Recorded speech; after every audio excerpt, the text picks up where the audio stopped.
Olá, dando sequência aos estudos de filosofia clínica, vamos estudar um pouco a respeito de estrutura de pensamento. A estrutura de pensamento é o passo que se dá na sequência dos exames categoriais. Esta já é uma parte da clínica filosófica em que apenas o filósofo clínico o faz. Por quê?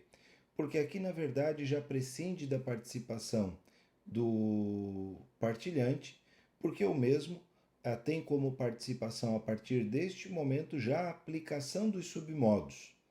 Então, aqui nós já estamos falando de um trabalho que é praticamente um trabalho de bastidores, que é a partir daquele material que a pessoa elaborou junto com o filósofo clínico ao longo da historicidade, agora o filósofo clínico irá para si, né, como material de estudo da pessoa que esteve com ele, elaborar essa estrutura de pensamento na intenção de entender de fato qual é o funcionamento interno da pessoa, ok? Qual é então, o que seria então essa estrutura de pensamento? Segundo então o caderno B, lá na página 4, então, após os exames categoriais, temos material para montar a estrutura de pensamento da pessoa. Aprendemos que a pessoa normalmente porta uma estrutura de pensamento, o jeito existencial da pessoa. Tudo o que você conhece, sente, intui, tudo o que há em você na sua totalidade, isso é a sua estrutura de pensamento. Aqui, uma das limitações da clínica filosófica, assim como praticamente todo o trabalho feito com pessoas, o filósofo clínico depende daquilo que a pessoa contou para ele ao longo da historicidade. Por isso, quanto mais bem feito o trabalho de historicização, melhor é a qualidade do conteúdo e mais possibilidades o filósofo clínico tem de elaborar uma estrutura de pensamento que venha de fato a refletir com a maior proximidade possível a maneira como a pessoa se estruturou ao longo da vida. Como é que funciona a montagem da estrutura de pensamento? A priori, se eu olhar para a história de vida da pessoa, eu tenho um montão de conteúdo e esse conteúdo, de certa forma, ele tem uma organicidade, ele tem um funcionamento, ele tem, de certa forma, até uma logicidade. Obviamente, em alguns casos maiores e em outros menores. Mas como é que eu faço então para pegar esse conteúdo, que é o conjunto da obra, e organizá-lo parte a parte dentro destes 30 tópicos que compõem a estrutura de pensamento? Seguindo a ordem aqui, nós vamos pensar o seguinte então. O preenchimento tópico da EP funciona de maneira simples e atenta. Após os exames categoriais completos, o que inclui conhecer tanto quanto possível a relação termo-conceito-termo, essa parte é muito importante pelo seguinte: quando o filósofo clínico pega qualquer conteúdo da estrutura de pensamento e aloca em determinado tópico, ele não o está fazendo a partir de interpretações ou entendimento pregressos. Muito pelo contrário. Quando ele aloca qualquer conteúdo dentro de um tópico na estrutura de pensamento da pessoa, ele está fazendo a partir do entendimento justamente da relação termo-conceito-termo dentro da história de vida da pessoa. Então, aqui, se uma pessoa diz a água é fria, o que quer dizer a água é fria dentro da estrutura de pensamento desta pessoa? É isto que eu quero entender para entender a relação deste conteúdo com todos os outros conteúdos e entender se ela está usando aqui o tópico sensorial, se ela está utilizando como o mundo parece, se ela está usando significado, qual é de fato o tópico ao qual este conteúdo cabe melhor. Isso eu só saberei se eu entender cada um destes conteúdos dentro da história de vida da pessoa, e não para o filósofo clínico enquanto um significado a priorístico, ok? Então o filósofo segue, o filósofo agrupa as informações em termos ou frases aparentemente soltas, pois ele sabe a localização tópica e autogênica. Sim, como é que isso funciona? A pessoa então está lá narrando a história de vida dela. E ao contar então que ela foi à praia, que ela passou um final de semana legal, ela diz em algum momento que a água estava fria. Pronto, o filósofo vai pegar o seguinte: a água estava fria, e esta frase ele vai colocar lá em sensorial, no tópico sensorial e abstrato, caracterizando como sensorial. Pronto, ele já localizou topicamente onde é que essa frase cabe. Autogenicamente, o que aqui é um momento ainda bastante inicial para a gente comentar em autogenia, mas a autogenia é como é que esse conteúdo, a água estava fria, conversa com o restante dos conteúdos da estrutura de pensamento. Enfim, em um momento oportuno retornaremos falando especificamente de autogenia e a gente pode aprofundar este conteúdo. Mas é importante saber que ao filósofo montar a estrutura de pensamento, ele sabe sim em qual é o tópico e qual é, de fato, a localização inclusive autogênica deste conteúdo. Seguindo aqui, como é que nós agrupamos então esses tópicos, esses conteúdos dentro dos tópicos? Nós podemos agrupá-los por situações, e aí a pessoa, ao narrar uma situação, o filósofo clínico vai pegando elas, por contextos, que aí podem ser apreensões um pouco maiores, e também por descrições amplas. Ou seja, o filósofo clínico tem mais de uma forma de organizar e arregimentar estes conteúdos.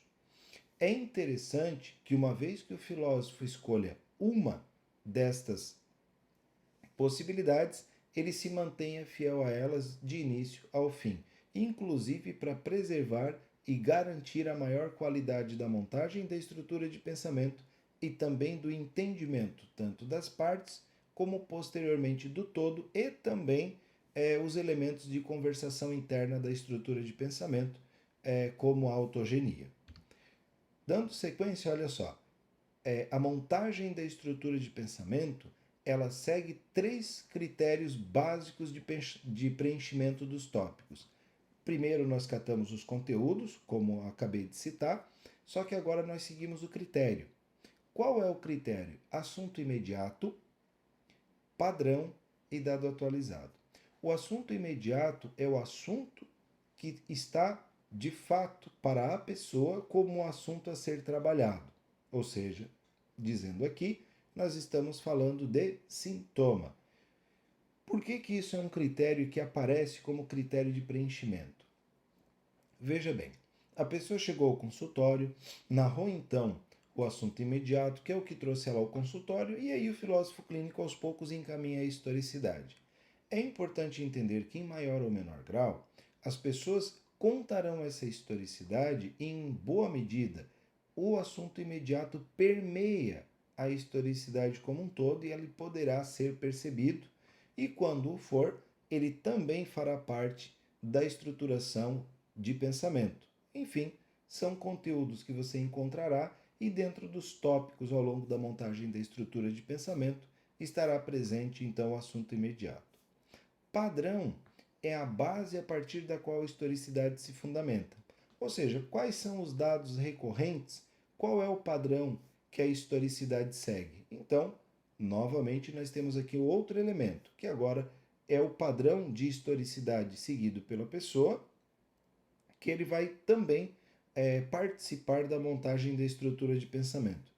E, por fim, participa também da montagem da estrutura de pensamento o dado atualizado. O dado atualizado nada mais é do que o elemento novo que surge a cada atendimento, já desde o assunto imediato, encaminhamento da historicidade e, inclusive, posteriormente, já na aplicação dos submodos, é possível perceber dados que se atualizam ao longo do desenvolvimento da clínica filosófica. Estes também devem participar da elaboração da estrutura de pensamento, entendendo aqui que a pessoa é dinâmica, é um sujeito e os seus conteúdos estão em movimento. E este movimento ele pode ser alocado dentro da estrutura de pensamento como sendo o dado atualizado. Olha, em síntese, não é a estrutura de pensamento algo rígido que vai codificar e abrigar a pessoa. É exatamente o contrário. A pessoa irá remeter o filósofo a uma estrutura de pensamento única que somente se dá a partir após o exercício existencial da pessoa, que assim a determina. Os 30 tópicos se subdividem em centenas e centenas de outros. A estrutura de pensamento existe enquanto pré-juízo, mas não enquanto a priori. Essa recomendação, lá do caderno B, página 7, remete ao seguinte entendimento. A estrutura de pensamento ela é posterior ao partilhante, à historicidade e ao entendimento, à aproximação da pessoa que está aí, e não anterior. Ou seja, não existe uma estrutura de pensamento na qual eu vou abrigar o sujeito, mas existe uma estrutura de pensamento que eu elaborarei a partir do conhecimento deste sujeito que está aí.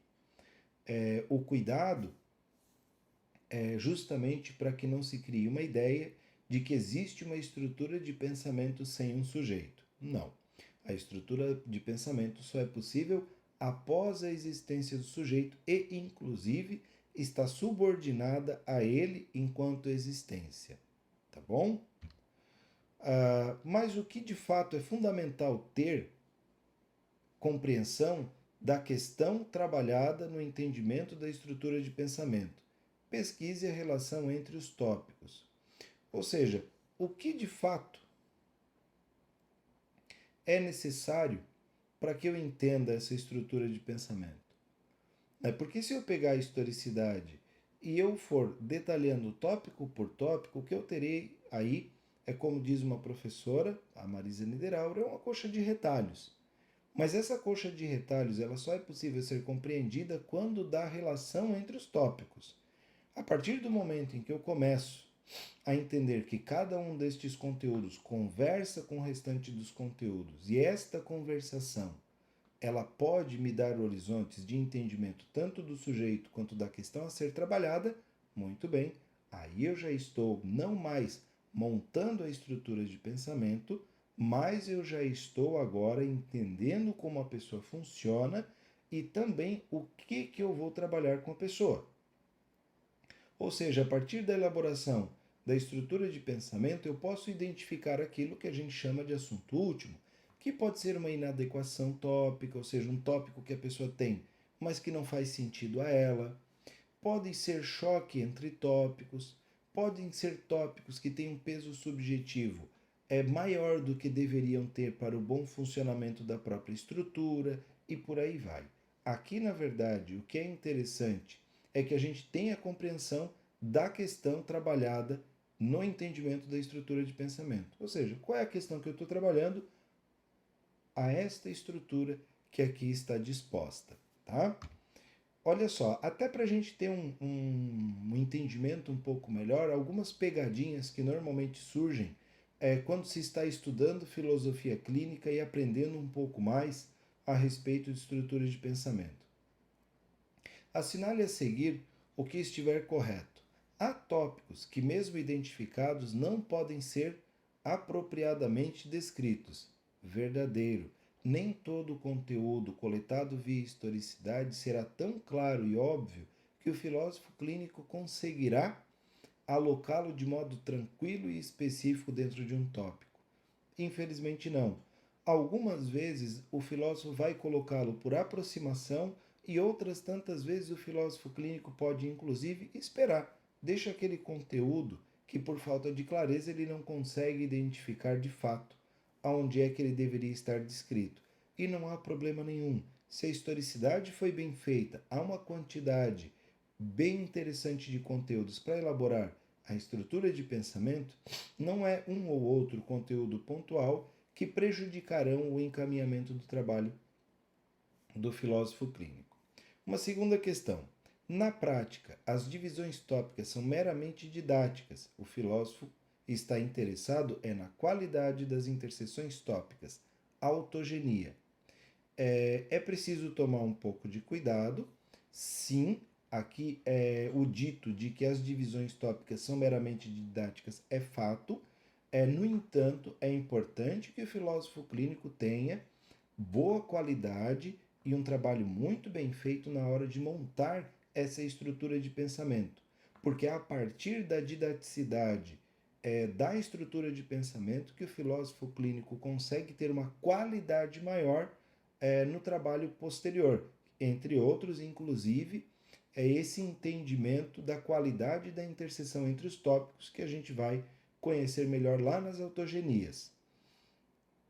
Quando se diz que as divisões tópicas são meramente didáticas, é para entender que não existem na pessoa conteúdos alijados, separados do restante.